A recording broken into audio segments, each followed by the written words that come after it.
I never imagined that the day I had waited for all my life, the wedding of my only child, would become the day I was erased. They didn't tell me directly. No warning, no discussion, not even a gentle lie. Instead, I found myself ushered through a side door of the grand hall I had paid for, guided past glittering chandeliers and golden chairs that my money had secured, and into the kitchen. "Just wait here," someone whispered, not meeting my eyes, before disappearing into the glow of the celebration. The kitchen smelled of garlic and scorched butter, heavy with the steam of industrial ovens. Pots clattered against metal. Waiters rushed past balancing trays. And I sat there, on a folding, chair wedged between a stack of dirty plates and a humming ice machine. My dress, a soft mauve chiffon that I had chosen so carefully, clung to my skin in the heat. I had spent hours at the salon that morning, pretending, perhaps hoping, that this day would hold joy for me too. Through the small swinging door, I could catch fragments of the life I wasn't allowed to enter. A burst of music, the sound of laughter swelling, then fading. My son's voice rising above the noise, clear, joyful, as he toasted a future he believed he was building without me. I leaned forward, straining to glimpse him through the gap. Just for a second I saw him smile, his arm wrapped proudly around his bride. But he wasn't looking for me. He never even glanced toward the door. A memory flashed in my mind. Daniel at 8 years old, his front teeth missing, holding up a crayon drawing he had made of us together. "It's you and me, Mama," he had said, scribbling a heart between our stick-figure bodies. My fridge had carried that picture for years, until the colors faded and the paper curled. Back then, he had looked at me like I was his entire world. Tonight, I was nothing more than a shadow in the kitchen.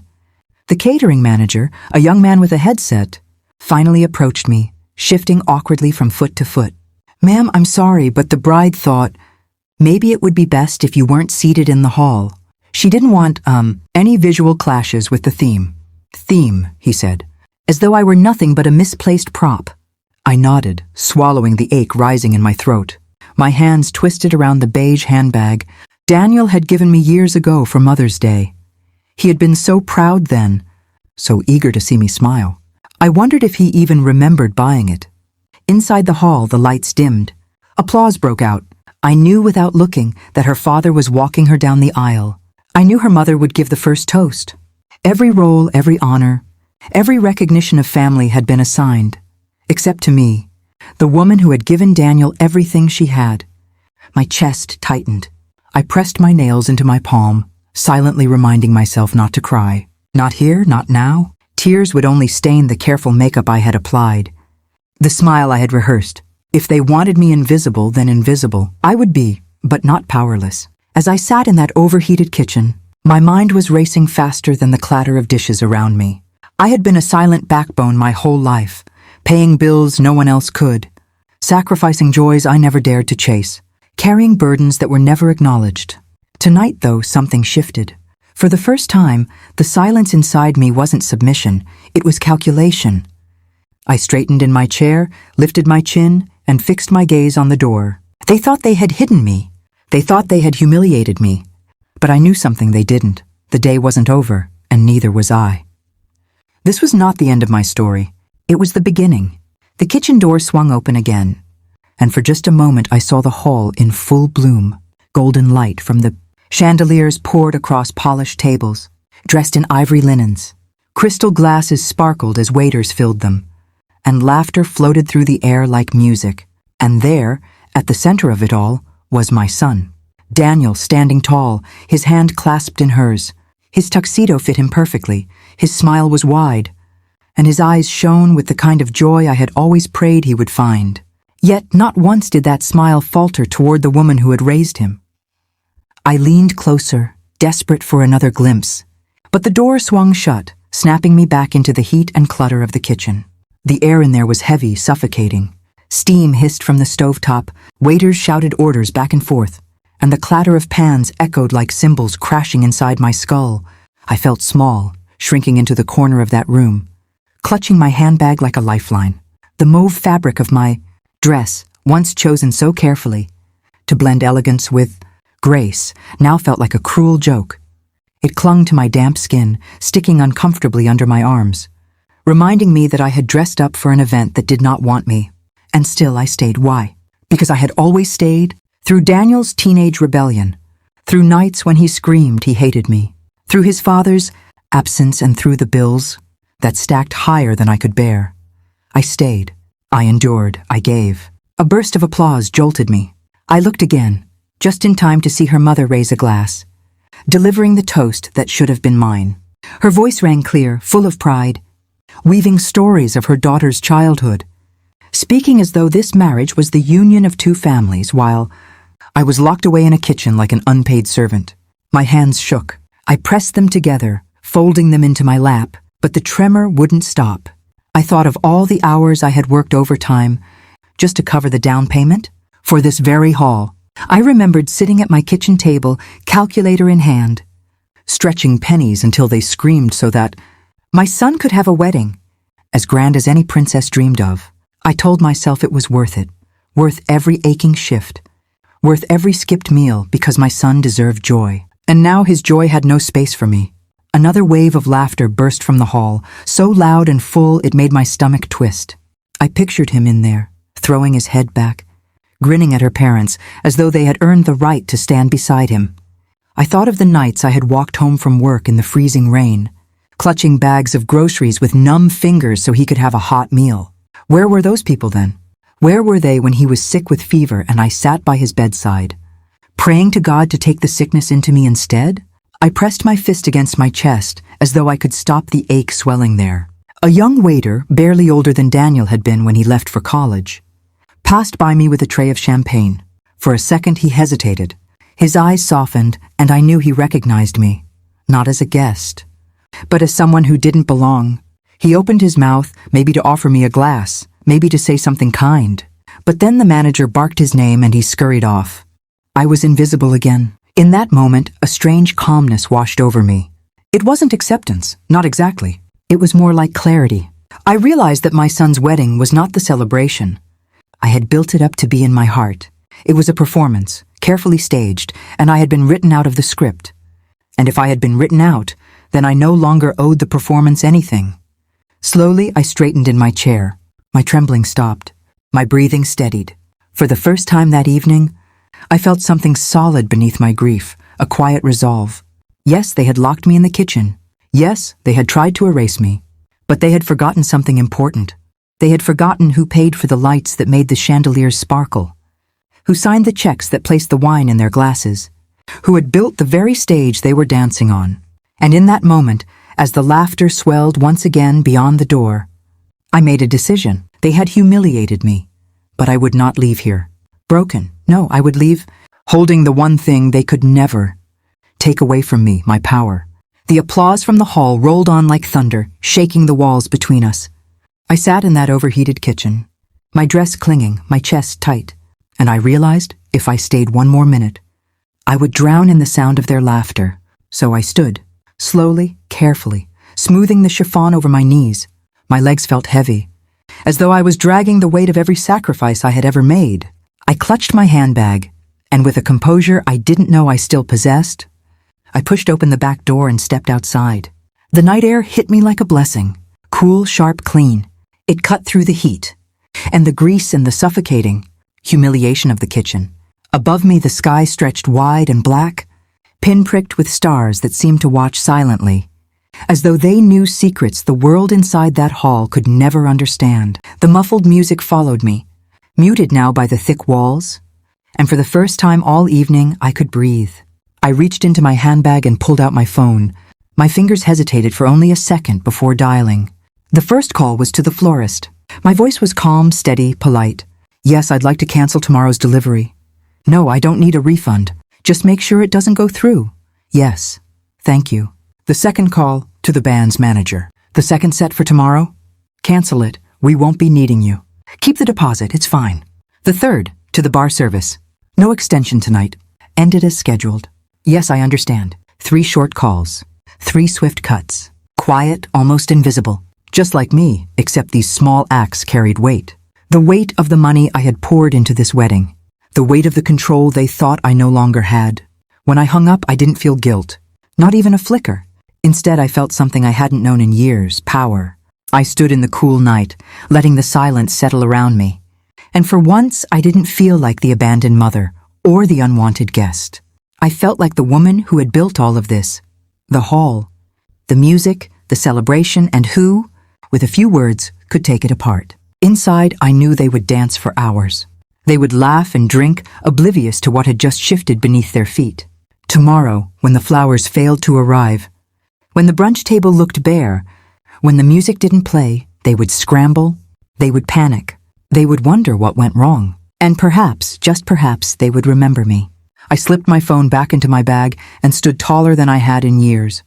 The air was cool, the stars sharp, and the sting in my chest had begun to fade into something new, something almost like freedom. I walked slowly down the path away from the glowing windows of the hall, each step lighter than the last. The night seemed to whisper with every movement, "You are not broken. You are not finished. This is the first step back to yourself." By the time I reached the street, I no longer felt like a discarded mother locked in a kitchen. I felt like a woman who had finally drawn a line. And once a woman like me draws a line, there is no going back. The hotel room where I spent that night was stiff and foreign, the kind of place built for travelers, not for broken mothers. I lay there in the mauve dress that had become my prison, the sequins pressing uncomfortably into my skin, staring at the ceiling fan as it spun in slow, endless circles. I didn't cry. The tears had dried long before. Instead, I felt hollow, emptied out, like someone had scooped the insides of me and left only a shell. By dawn, the city was quiet. I slipped out of the hotel before anyone could notice, my heels clicking on the cold pavement. The streets smelled faintly of rain, though the sky was clear. My hands trembled slightly as I unlocked my front door, but when I stepped inside, the silence of my home wrapped around me like an old blanket. This was my space, my walls, my memories. Unlike that glittering hall here, no one could push me aside. I set my bag down on the table and stood there for a moment, unsure what to do. The events of the night replayed in my mind like a cruel film. The laughter, the toasts, the sight of my son, looking at her parents as though they were the only family he had ever known. The ache in my chest was sharp, but beneath it, a strange curiosity stirred. Almost without thinking, I walked to my bedroom and pulled open the dresser drawer. Beneath neatly folded scarves and a bundle of old letters lay the red folder, the one I had avoided for years. My husband's handwriting scrawled across the front, faint and faded with time. For a long moment, I simply stared at it. My fingers hovered over the edge, hesitant, as if touching it might set fire to the little stability I had left.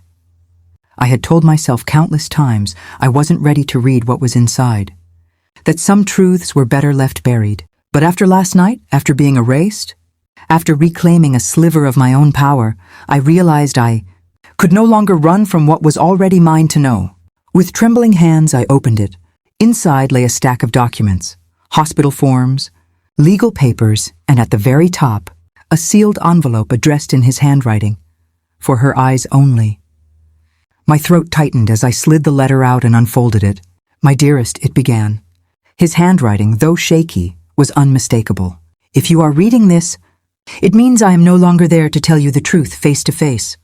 I am sorry for the burden I leave you with, but you deserve to know." The words blurred as I blinked hard, forcing myself to continue. "Daniel is not your blood. Years ago, when we were young, mistakes were made. Choices were hidden. He came into our lives from another woman, another story, one I never had the courage to tell you while I lived. But though he is not your flesh, he has always been your son in every way that matters. It was you who raised him, you who loved him, you who gave him the life he has. Without you, he would have had nothing." My breath caught in my chest. The room spun. I gripped the edge of the dresser to steady myself. So many moments flashed before my eyes. Daniel's first steps across the living room floor, his shy smile on the first day of school, his teenage years filled with slammed doors and late-night apologies. Every memory, every scar, every sacrifice. None of it had been born from my blood, and yet it had all been mine. Tears finally broke free, hot and relentless. But they weren't tears of weakness. They were tears of clarity. The truth did not destroy me. It redefined me. Because in that moment, I understood. Motherhood had never been about biology. It had never been about shared DNA. It was about showing up, about loving without conditions, about choosing someone again and again, even when it cost everything. I had chosen Daniel every day of his life, And even though he had erased me from his wedding, even though he had allowed another woman to take my place, the truth was unshakable. I had been his real mother all along. I folded the letter carefully and placed it back in the folder. My hands no longer trembled. My breath had steadied. For the first time in years, I felt not like a victim of circumstance, but like a woman who knew exactly who she was. I wasn't invisible. I wasn't erased. I was the woman who had carried another's child as her own, who had built him into the man he was, even if he didn't remember it. And maybe, just maybe, that truth was stronger than any rejection. The letter stayed with me long after I had returned it to the red folder. It seemed to echo in the silence of the house, each word carving itself into my chest like scripture. For years, I had believed myself small, fragile, a shadow living in someone else's story. But the truth had given me something unexpected. Not shame, not regret, strength. I walked to the mirror in my bedroom. The same woman stared back at me, the tired eyes, the lines etched from years of sacrifice, the faint tremor at the corner of my lips. But for the first time, I saw more than age and sorrow. I saw resilience. A woman who had carried burdens that weren't hers and still stood tall. The phone buzzed on the nightstand. A message from Daniel. "We'll talk when you're ready. Please understand last night was complicated." I stared at it for a long moment. My thumb hovered over the screen, then I set it down. I didn't owe an explanation. Not now, maybe not ever. For so long, I had lived in the margins of everyone else's choices, my husband's silence, my son's decisions, society's rules. But now I realized I didn't have to keep waiting for anyone to see me. I had already seen myself. That night I cooked dinner for one, not out of loneliness, but out of peace. I poured myself a glass of wine and sat by the window while the city lights glittered in the distance. My house no longer felt like an empty tomb. It felt like mine again. I thought of Daniel, yes. I thought of the wedding, the coldness, the way my name had been erased. And yet the anger didn't sting anymore. The pain was still there, but it no longer ruled me. He could deny me in public, but he could never erase the truth written in those years. In that letter, in my own heart, motherhood had not been taken from me. It had been proven. Somewhere in the distance, fireworks cracked against the night sky. I smiled faintly, setting my glass aside. Life was not over. My story had not ended with rejection or silence.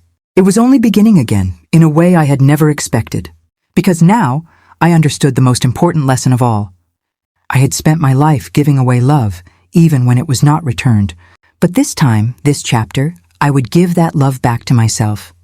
I closed the curtains, turned off the lights, and let the house fall into quiet. For once, the quiet wasn't empty.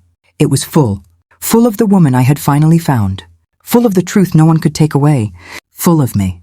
And as I lay down to rest, I whispered softly into the darkness, not to my absent son, not to my late husband, but to myself. I am enough.